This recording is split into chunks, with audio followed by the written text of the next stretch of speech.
ഒരു കൂട്ടം മൈക്കുകൾക്കിടയിൽ ഊതി ഊതി ചായ കുടിക്കുന്ന ഒരു രാഷ്ട്രീയക്കാരാണ് ഇപ്പോഴത്തെ ട്രെൻഡ്. നമ്മുടെ ലൈഫിലും ഇതുപോലെ തന്നെയാണ്. എല്ലാ കാര്യങ്ങൾക്കും നമ്മൾ റിയാക്ട് ചെയ്യേണ്ട ആവശ്യമില്ല.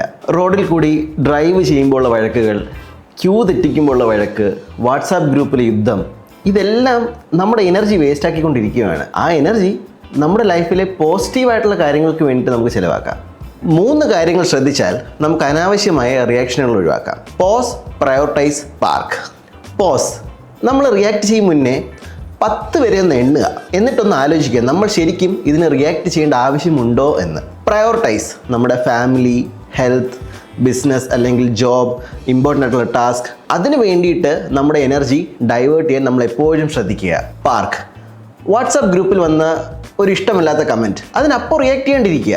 അതിനൊന്ന് അടുത്ത ദിവസത്തേക്ക് മാറ്റി വയ്ക്കുക. കുറച്ചുകൂടെ പ്രൊഫഷണലി അല്ലെങ്കിൽ വളരെ മയപ്പെട്ട ഒരു ടോണിൽ നമുക്കതിന് മേ ബി റിപ്ലൈ കൊടുക്കാൻ പറ്റിയേക്കും. ഈ ആഴ്ച നിങ്ങൾ ഇതുപോലെ റിയാക്ട് ചെയ്യാണ്ടിരുന്ന ഒരു 3 കാര്യം എന്തൊക്കെയാണെന്ന് ഒന്ന് കമൻറ്റിൽ മെൻഷൻ ചെയ്യണേ.